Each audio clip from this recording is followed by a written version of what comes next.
Great. Well, thank you, Joshua. And thank you to everybody for coming to my talk virtually and in person. I see you all there. And thank you also to Steve Parker for arranging the invitation. And I was thinking about this and thinking about Steve. I think Steve is one of the finest theoretician field workers I know. In fact, he's writing a chapter on fieldwork and phonological theory for my new handbook of phonology. And he's also a very dear friend. We were at grad school together a quarter of a century ago. But that's not what I wanted to reminisce about. I just wanted to give some advice to the students out there. And my advice is that when Steve gives advice, you should really pay attention because he gave me the best advice I have ever been given. I had just arrived from New Zealand in Massachusetts and it started snowing, and I had no idea about how to deal with this. It's very unintuitive if you've never come across that kind of horrible cold weather. So Steve turned to me, looked me in the eye, and said, Paul, never eat yellow snow. And I thought, wise words, Steve, wise words. And I don't think I've ever thanked you for that. Now, I know a lot of you come from an array of specialties, so I'm going to do my best to keep this talk jargon free. And I'll talk for about 30 minutes, and then hopefully the rest will be questions. Now, I'm worried about giving this talk because I'm suffering very badly from allergies and have sneezing fits. So I actually pre-recorded this talk. So I'm going to play that recording and not sneeze, and then I'll be live for questions. So here we go. All right, so how does the brain speak in tongues? Well, this talk will be about half an hour long, then we'll have 15 minutes or 디포지트 so. 메시지를 자기가 알러지를 그래 고생하기 때문에 혹시 들어올까 봐 한대.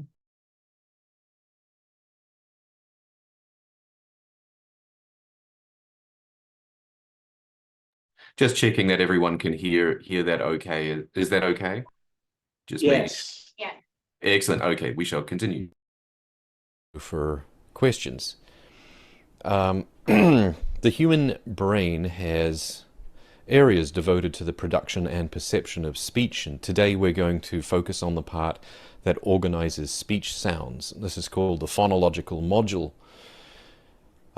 Now, speech sounds are restricted highly in everybody's speech. In my speech, for example, I can't start a word with spelt ng, so I can say miss but not nis.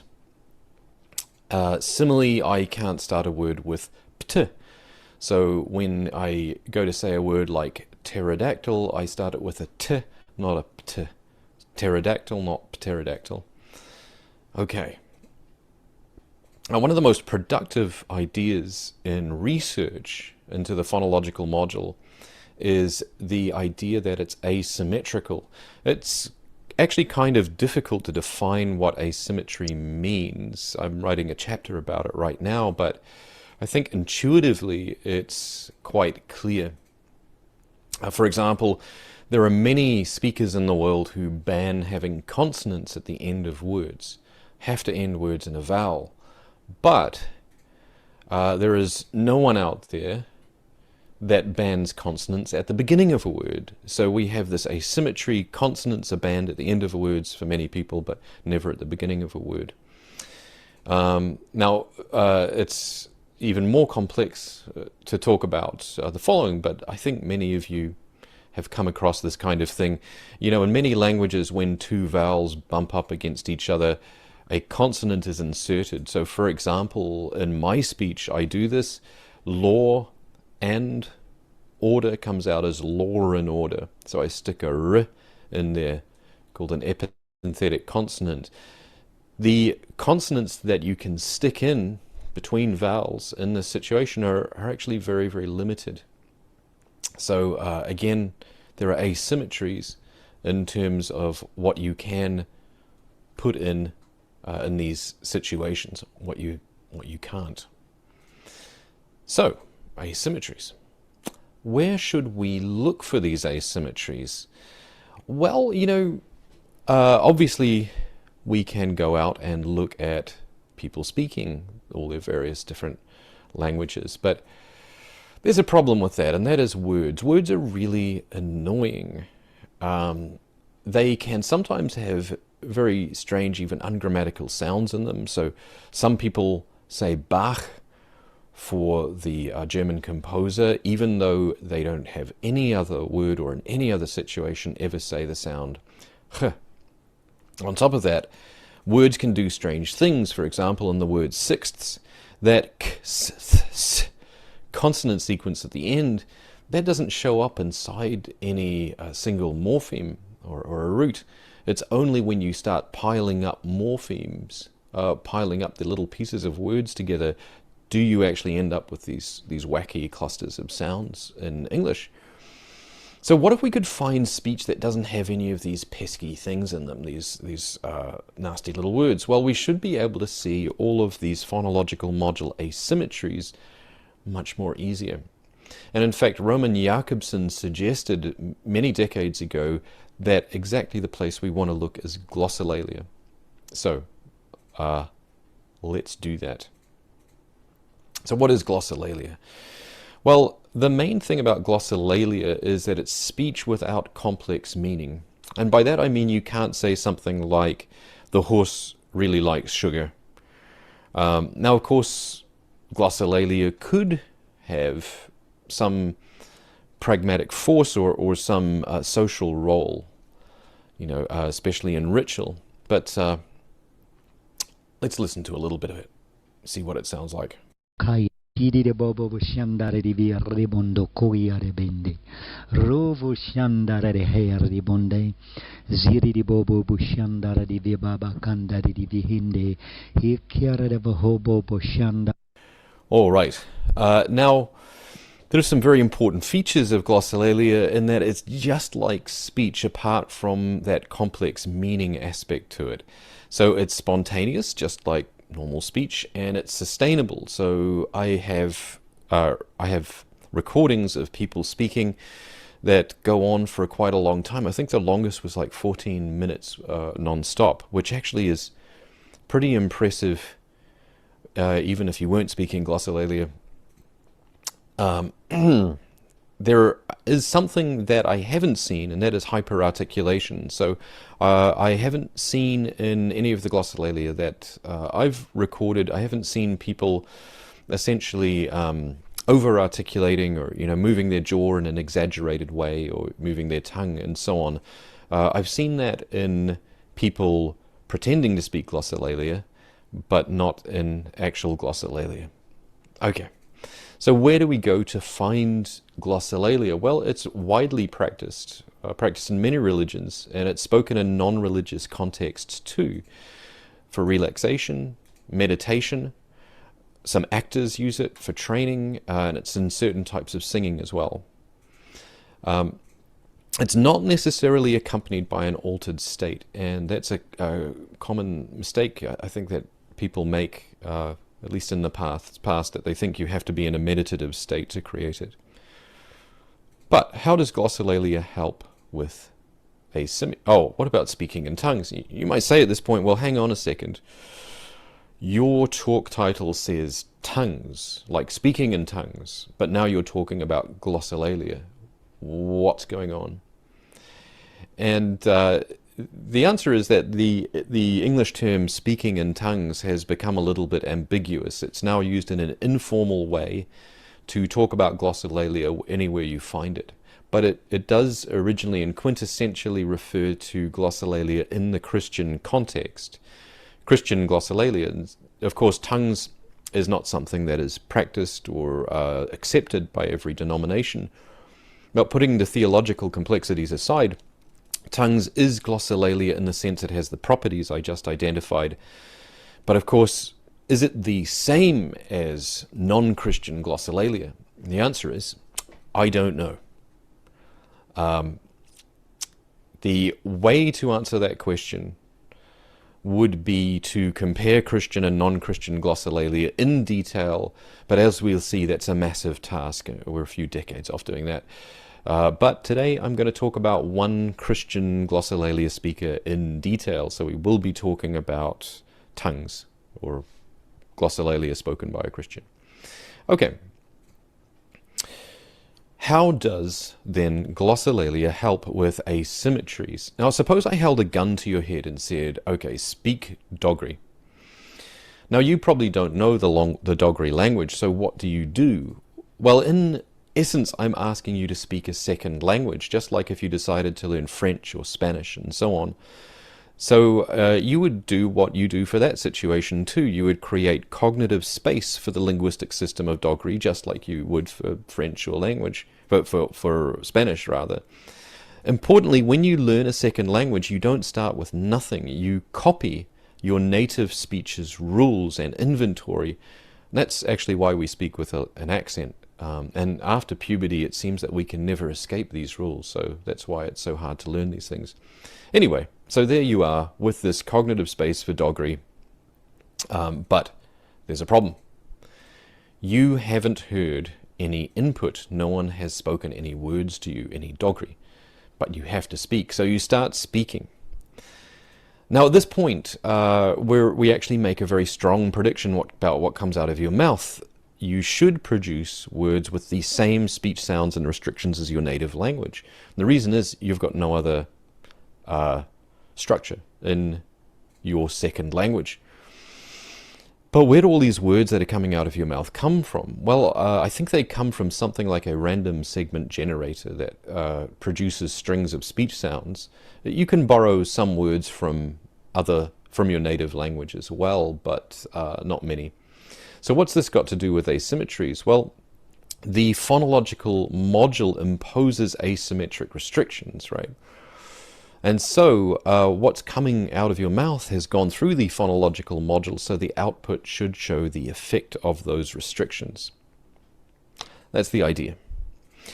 In terms of a model, the random segment generator would create a bunch of different lexical entries, like, say, ngan, tere, kia. And then when you go to speak them, you pull these out, you stick them in order, ngang, tere, kia. Then the phonological module starts to go through and fix things up. So it says, you know, we can't have ng at the beginning of a word, so an, tere, kia. We can't have a word initial t, so we fix it to an, tere, kia. And then we have to reduce unstressed vowels, which is something I do in my speech. An, tere, kia. So it comes out as an, tere, kia. All right. Now, we have a vast amount of data. We're nowhere near finishing it. I'll tell you a little bit about that later on. But to make some headway, a while ago, my student at Rutgers, Georgia, Simon, and I focused on a very small set of the data. And in fact, just one speaker. His name was B. Actually, it wasn't B, but we'll call him B. He was a 28-year-old male who spoke American English. He had spoken glossolalia for about 10 years. He was Christian, and he spoke it both in church services and alone. We had 23 utterances, and that ended up being about 14,500 IPA symbols. And by the way, I had a team of transcribers to help. Everything was transcribed 2 or 3 times. We had looked at some aspects of inter-transcriber reliability, but not, I wouldn't say there's a complete picture, and there's a reason for that. But anyway, we decided to focus on very perceptually robust segments, things that were easy to hear and transcribe. So in this case, we started off by looking at nasal stops M, N, and ing, as in, you know, Sam, fan, fang. Now, what does the theory predict? Well, the speaker spoke American English, so he has this inventory of segments that he brings over from his native language, and that includes M, N, and ing.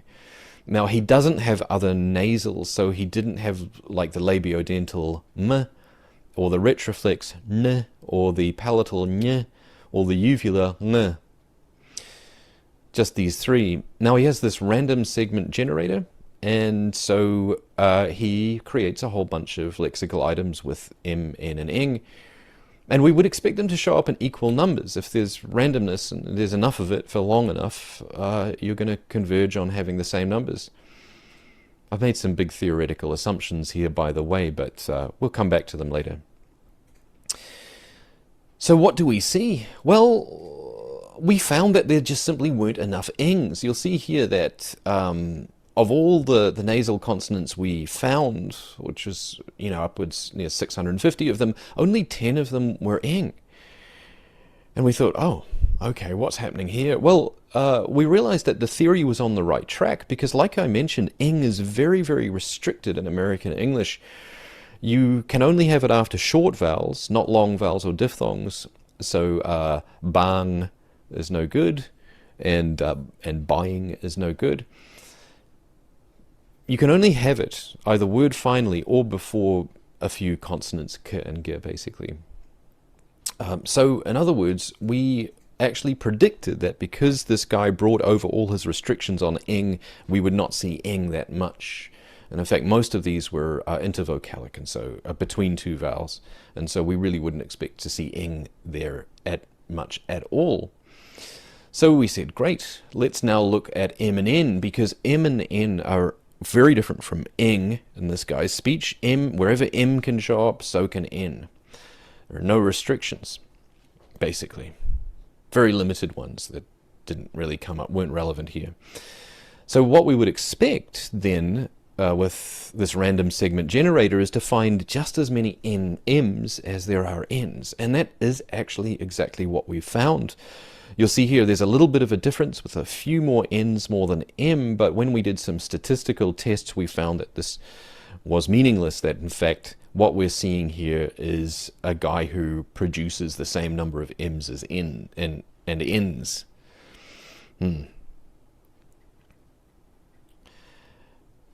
So what did we learn? Well, we learned two things. One that was B's phonology was doing what it was predicted to do, which was get rid of ing. The other thing was that B's phonology was generating equal numbers of m and n, just as we would predict. So far, so good. Emboldened, we moved on. So we decided to look at the oral stops. So this is P, T, and K, and B, D, and G. P, T, K, B, D, G. We didn't look at the affricates Ch and J, by the way. And we also looked at the flap. So T and D turn into this flap thing in American English. So butter is butter, with the T becoming a R. So that's that little symbol we have there, which is coming up, in fact. Now, we looked at P and B as a group, and K and G as a group, K and G as a group, and the other guys, which are all articulated with the same parts of the tongue as the coronals or alveolars, T, D, R. What would we expect to see? Well, we would expect to see equal frequencies, right? Equal frequencies of the P, B group, the K, G group, and the T, D, R group. On top of that, the reason we would expect to see equal frequencies is because they can really appear in the same spots. There aren't significant restrictions on where they can and can't appear. And in fact, that is what we saw, in fact, kind of amazingly closely. So you'll see there that basically everything showed up exactly how it was supposed to show up. The P, B group is a third of all of these stops. The K, G was a third, and the alveolars, the coronals, were also a third. Amazing. And in terms of statistics, that's the same as if they all came out in equal numbers. So we thought, wow, this is quite stunning. Now,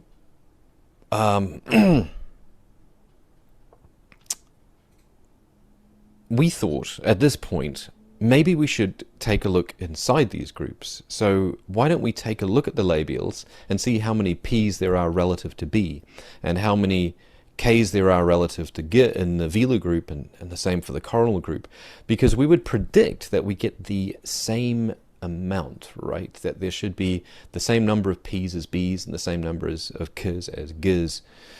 And so we took a look, and this is what we found. Nothing like what we thought we would find. So among the labial group, the BP group, there were a lot more B's than P's. Among the velar group, there were a lot more k's, k's than g's, giz. Now, we'll put the alveolus group aside because there are some kind of complexities with being able to tell d apart from r and so on. And anyway, the labial group and the velar group are striking enough on their own and quite remarkable. What we had failed to take into account here was the fact that speech changes over time. We thought a person's glossolalia would be stable. Why? Because, you know, there's no input. When you learn Spanish, say, you get external input all the time from Spanish speakers and stuff you read and hear. But when you speak glossolalia, no one else is speaking your glossolalia. It's very specific to you, so you're not getting any external input. You might hear other people speaking glossolalia, but it's a real question whether a person interprets that as their glossolalia. It seems very individual. But what we forgot was that speaker B was hearing glossolalia, his own glossolalia. He was hearing himself speak. Now, we have a good idea of what causes language change over time. Misarticulations and misperceptions can become phonologized. For example, the voicing of g is very hard to maintain relative to k. It's easy to misperceive giz as kiz. In diachronic change, then, g is often the first to go among the voice stops. So we looked at a database online called UPSID, which has a lot of languages segmental inventories in it, and we found 40 languages that have k and no g, even though they do have some other even though they do have some other voice stops, but only one had a g and no k, although in that case it actually looked like that was kind of suspect because the k was turning into a glottal stop. And there's a similar pattern with the p's and the b's. So lots of languages, there were 60 that we found, that have b and no p, like Arabic dialects, Somali, Tigray, and so on. But there were very, very few languages that have had p and no b, unless they also banned all voice stops. So the idea here was that speaker B here was actually listening to himself, and he was sensitive to his own errors over time. So he initially created these lexical items with equal numbers of b and p, but he misarticulated or misperceived p as b, slightly favoring b, and over 10 years this really added up until there were a lot more b's than p's, and the same for k and g. There would be a good way to test this.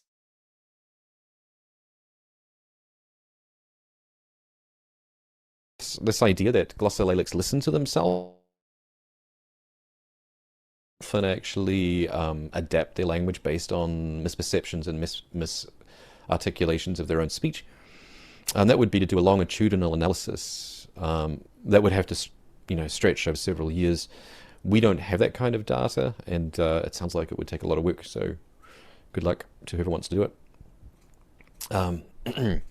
Now, at this point, you might be thinking, okay, this is fine and dandy, but why not say that speaker B has no random segment generator? Why not say that he looks at his own L1 lexicon, his native language lexicon, and he mimics the relative number of segments that he has there?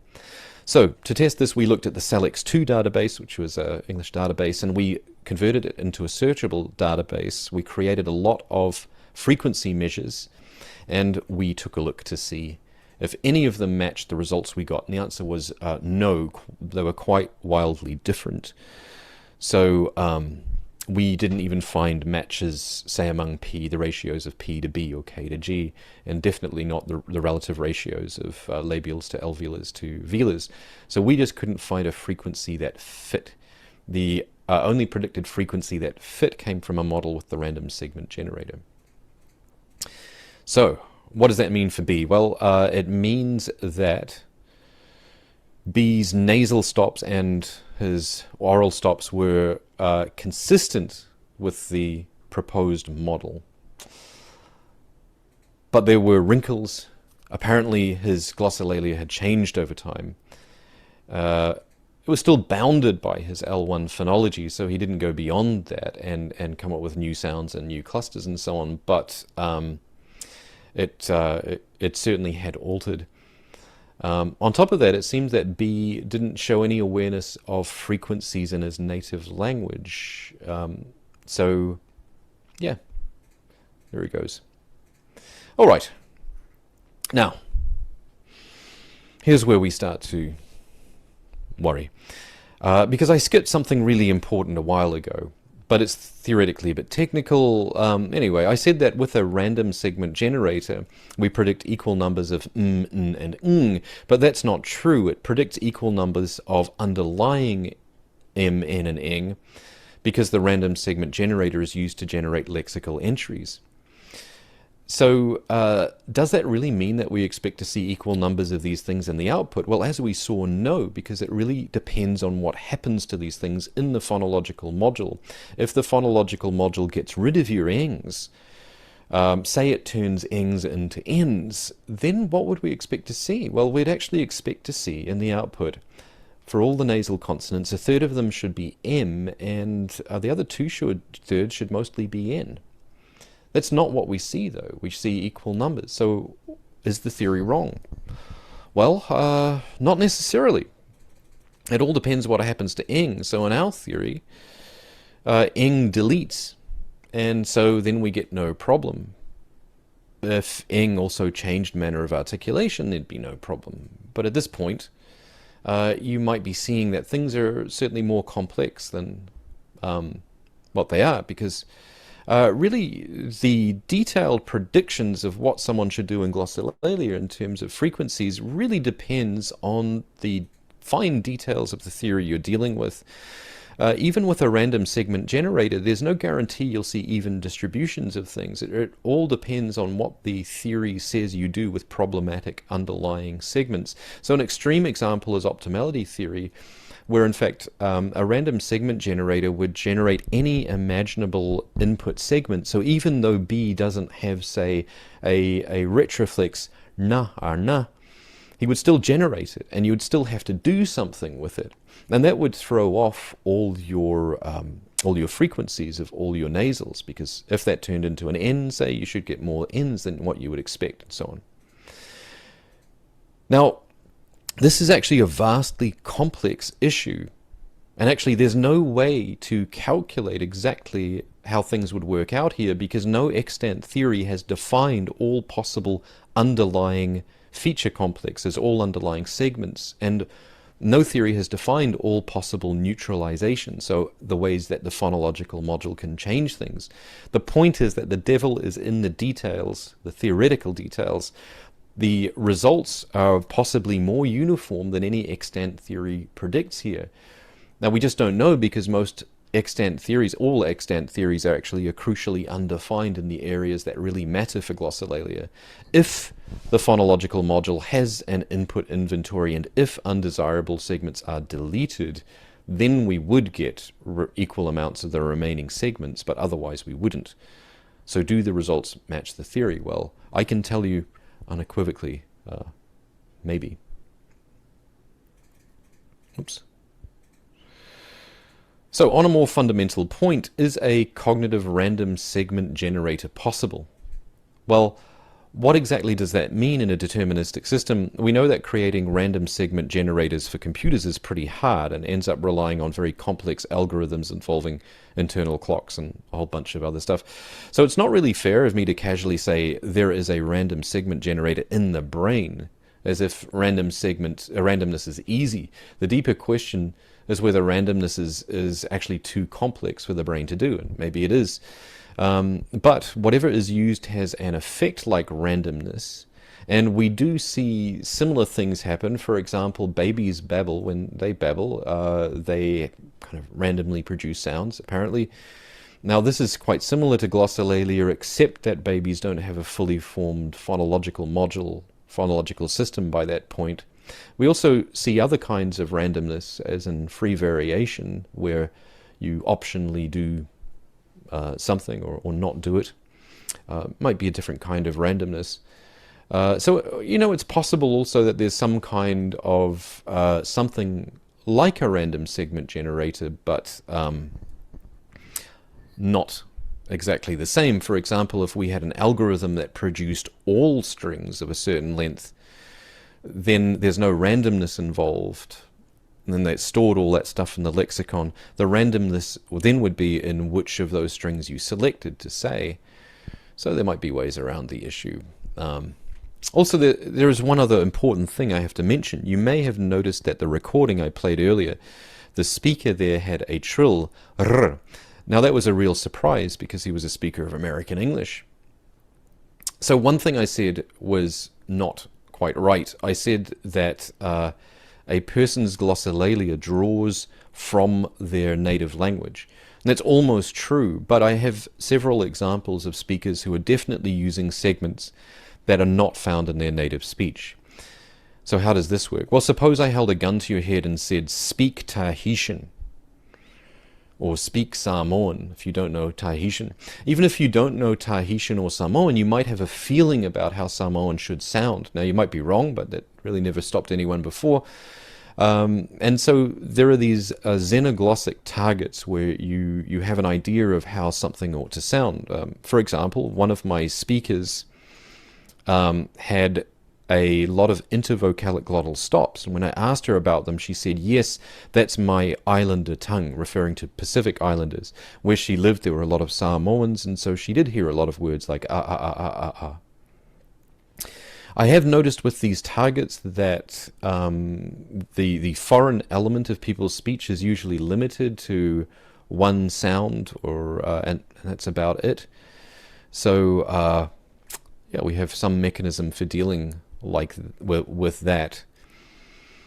My impression is that for some speakers, their goal is actually not to speak glossolalia, but to speak a real human language. In other words, xenoglossy. And it's also the same perceptually. So I actually witnessed a situation where a man spoke in tongues, and another guy next to him, another congregant, turned to his friend and said, hey, he's speaking Chinese, even though he wasn't speaking Chinese. So, you know, there's in general practice, there is a kind of ambiguity over whether people believe they're speaking real human languages or not. It kind of depends on the person. Okay, so what are the implications of what we've done so far? Well, it looks like one of the important implications is that glossolalia has something to say about second language acquisition and how it works.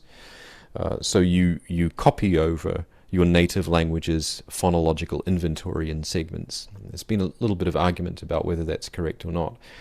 It also looks like it might give some insight into how language change occurs. So it's striking that the imbalances we see in B's speech to do with P and B and K and G mirror these language changes that we see. It's also interesting that he doesn't seem to care at all about the relative frequencies of sounds in his own speech, which for some people would be surprising, other people wouldn't be. But there is a vast amount to do. We have about 20 hours of recordings. It is a huge amount of transcribing. It's not just transcribing as well. There has to be a lot of acoustic analysis and very complex stuff, intonation, prosodic phrasing, stress, and so on and so on. And like I mentioned, glossolalia really isn't like other languages. You can get a foothold on other languages through their words and their morphemes, but there's no foothold in glossolalia. There are no repeating words or morphemes. So, there are some catches too. Personally, I wasn't ever able to get funding for this work, so that's a huge problem because it's so big, and now I'm retired, I've got even less chance of finishing it. And to be clear, I don't think there's any value in transcribing a little glossolalia. You can only test for the interesting effects once you've analyzed a very large amount. So let me hammer home something here. Everything I've said is preliminary. I need a lot more data for you to take me seriously. And in fact, the real question for me is this. I started this talk saying, hey, maybe glossolalia tells us something about asymmetries in the phonological module. And I looked at glossolalia because Roman Jakobson said it would give insight, but does it? In 2006, I wrote a book about asymmetries, and I pointed out that asymmetries are almost never visible in outputs, just looking at the outcome of speech. You only really see these asymmetries when you look at what the phonological module starts with and what it changes. So the asymmetries are in the changes from underlying to surface forms. And there's no way to tell what the input is in glossolalia. Words don't repeat, so there's no method of finding out the inputs, the input structure of words. So you can't really tell what's changing, and so you can't actually tell anything about how the asymmetric mechanisms are working. Now, of course, it would be really nice to explain how glossolalia worked, but I mean we in a very broad sense of humanity. The small task I have set to myself is to understand asymmetries, and my growing suspicion is I've spent a lot of time looking in the wrong place. Now, if you're really into second language acquisition, on the other hand, it might be a really good place to look. But it might not. It might not. You know, the more I've looked at glossolalia also, the more worried I've become that we don't really understand the phonological module well enough to look at something like glossolalia. Our theories aren't well enough defined. They're very incomplete. They're really patchworks of theory, and no one's stuck them all together yet. That's fine. It's a very, very young field, linguistics. I think in a few centuries things will be different. But I actually worry right now that if someone has a theory that can correctly generate glossolalia, it must be wrong, because I can't imagine we're anywhere near the right theory, or definitely not a complete theory right now. So if the theory's wrong and it correctly generates what we see in glossolalia, then isn't it definitely doing it wrong? I'm not sure. What does that tell us? Maybe trying to explain how the brain makes glossolalia right now is really premature, and so any effort is doomed to produce superficial observations rather than profound insights into how the brain works. Yeah. So, thank you very much. Many people contributed to this work. I'm very grateful to them. Thank you. Well, alrighty, I'm back. I'm glad you didn't have to listen to the sneezing. All right. So, Josh, how much time do we have for questions for you guys? We have about 10 minutes. Oh, okay. I 10 or wish 11. more time. You're all welcome to email me with questions or thoughts. I would really appreciate any insights that you might have. So I will send that information in the chat. But let's get straight into it then. Great, fire away. And if you're on Zoom, feel free to unmute and ask your question. Yeah, Steve. Yeah, I'll start. Paul, thank you very much. Very interesting talk, and we appreciate that you shared the results with us. I got so many questions and comments, but I'll limit myself so that others can participate. I'll just start with one. So you mentioned a lot of hours of recording that need transcription, and that's definitely a big chunk of time and work. With natural human languages, of course, there's increasing use of ASR technology and automatic transcription systems and things. Have you thought about that possibility, or would it even not be practical in terms of glossolalia? So, you know, that's a very good question. Why not get machines to do this? And so I started working on this in 1995, I think. And at the time, there wasn't that technology around. In the early 2000s, these automatic transcription systems like the P2FA, the pen aligner came out. And one catch with them is that they're often word-based. So you have to define your vocabulary and your lexicon, and that creates kind of an issue with the glossolalia itself. So I have been waiting for a great transcription system that is not word-based that will do it, you know, by segment. And these things are starting to emerge. I actually took a big detour writing one of them myself. The one catch with them, of course, is the precision. So one thing we're very interested in, say, is measuring fine phonetic details like voice onset time. And like if you take the pen Forster-Liner, it actually has, I think, about a 20 millisecond precision on either end.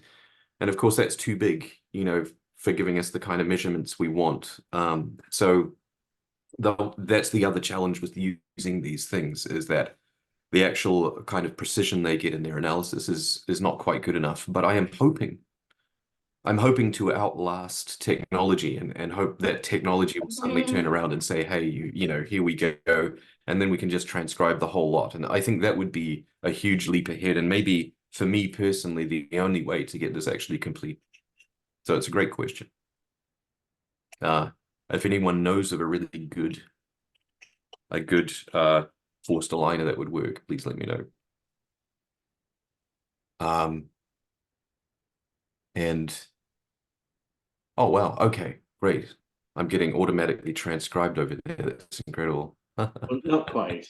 Oh, not quite. You're Okay. getting whatever typing I'm writing. Yes. Do we have anyone else? Thank you, Steve. Have you been able to isolate any lexical segments? in Yes. This glossolalia? You mean like word-like things that repeat? Yes. Yes. Now, not as many as you might think. So one of my speakers, for example, really loved the sequence shundi. And he would essentially end every phonological phrase with shundi. So ba-dum, ba-dum, ba-dum, shundi, da-dum, da-dum, dum, shundi. And that was extremely regular.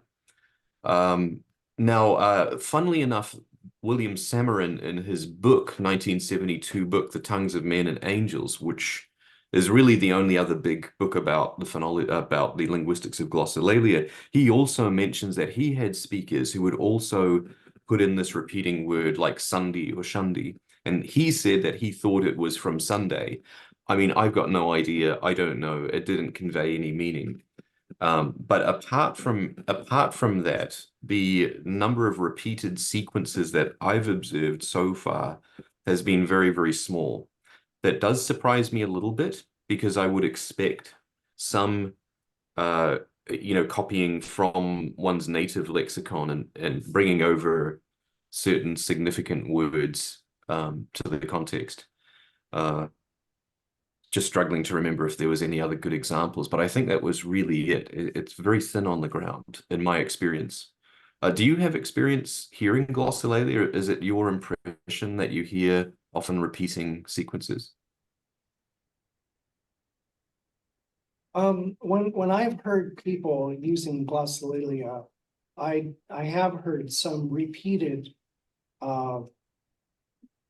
sounds, or some repeated word-like sounds. So and they're fairly regular. So they're not really, to me, I don't think that this person is actually speaking a language. I think they're just producing sounds. Sure. But they will still have sequences of sounds that you hear over and over again, like Yes. clusters. Yeah, that's interesting. Yeah, one thing I would be interested in finding out is whether people who speak glossolalia together kind of start copying each other's glossolalia and perhaps setting up certain sequences, word-like sequences of sound, which they then borrow from each other and start using. So in other words, do they form a speech community? Like if we took a diverse array of speakers of different languages and plonked them together, they're going to form a Creole, a pidgin rather, and then eventually a Creole. And so do glossolalic speakers do the same thing? Because everyone, of course, speaks their own glossolalia, right? You don't. One thing that has really struck me about this is that there have been a number of people I've spoken to that have never heard glossolalia before and started speaking it. And so it's clear that you don't learn it per se. You don't sit there and listen to it. In fact, one fella did contact me and he was quite shocked that he spoke glossolalia. He did not expect to, and he wanted to know what was wrong with him. that he suddenly spontaneously spoke this thing. So it's a fascinating area of study, just very difficult. Yeah, in response to that, I've only heard 2 or 3 people speak glossolalia or pray in tongues or whatever. And with a couple of them, it seemed to be just a repeated iteration of the like interdental,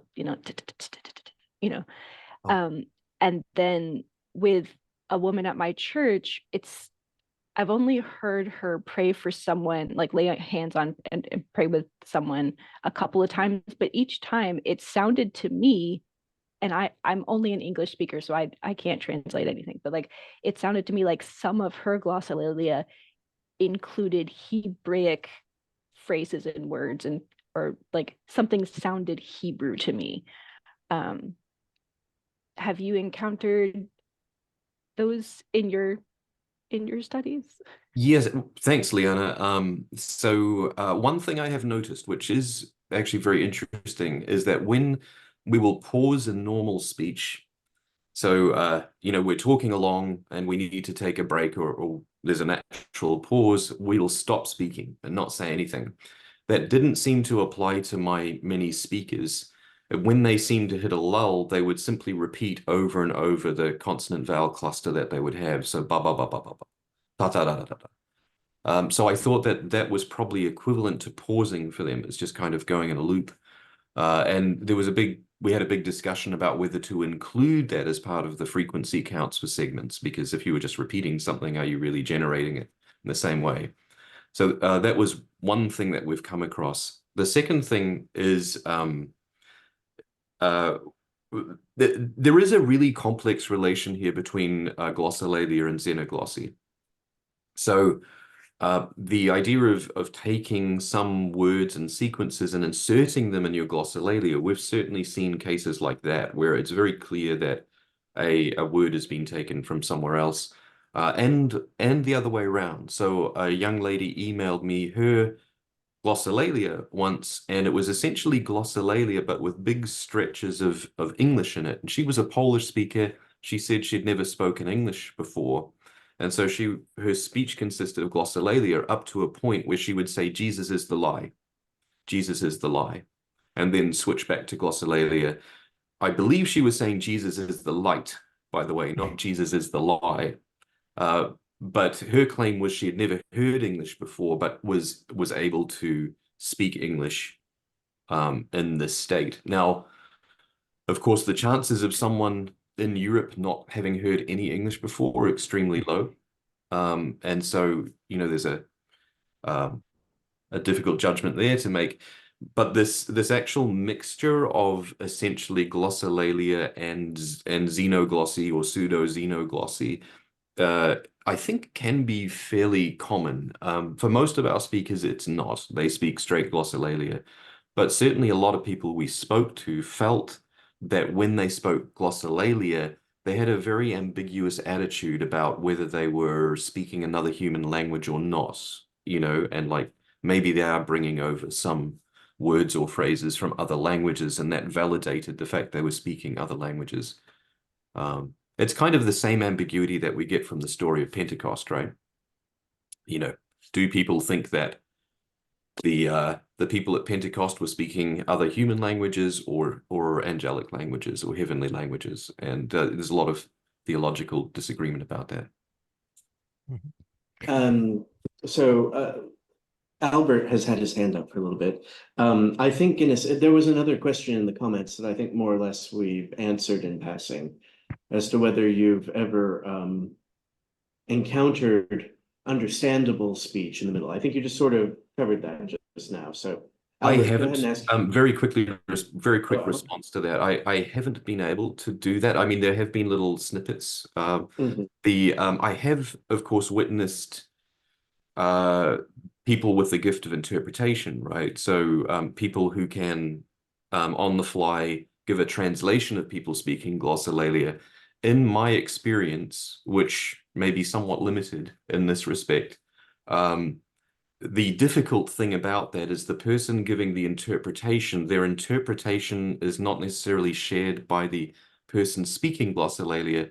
So the person speaking with the gift of tongues does not necessarily have the gift of interpretation or self-interpretation. So, and I have seen some uncomfortable moments where I think the speaker, the glossolalia speaker, the tongue speaker, kind of disagreed with the interpretation and so stopped speaking. Which was an interesting situation, bit awkward. Anyway, yes. Yeah. With regard to word-like sequences and the matter of whether they're shared in community, when I was in high school, I attended an Assembly of God church regularly on Sunday evening. So, and they had a lot of speaking in tongues. I remember the pastor oftentimes would say Shandalakia. Oh my God, really? That is bizarre. Yeah, that a rather long sequence, and it showed up quite a lot when he was speaking. I have speakers who as soon as you said that, I know that phrase. I know that phrase intimately. I have speakers who say that. Yeah. Yeah, and I wonder if that may be one of the things that have as I remember, and this was 50 years ago, so I can't be sure, but as I remember, he wasn't the only one in that group that used that phrase. That's astonishing. It really is. Yeah. When I go to cite some glossolalia, quote some glossolalia, if people ask how does this sound, I always include the bit with Shandalakia.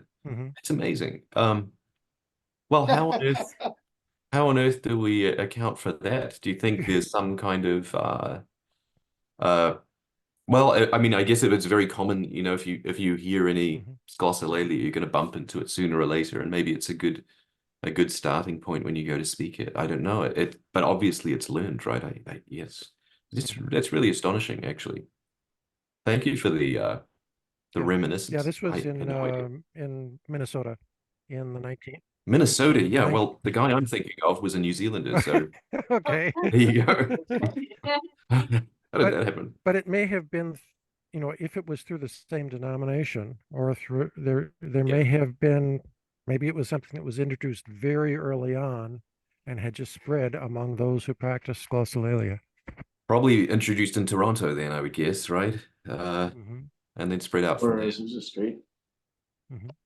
Well, unfortunately, we do have a class that will start in 4 minutes. So I've extended the Q&A time a little bit longer than I should have because it was fascinating, but I'm afraid we have to draw a line at some point. So if you want to continue conversations with our speaker today, we have his contact information, just reach out and we'll put you in touch. I'm sure he'd be very glad to talk. And so thank you all for coming, and thank you so much, Paul Lacy, for joining us today remotely. Fascinating.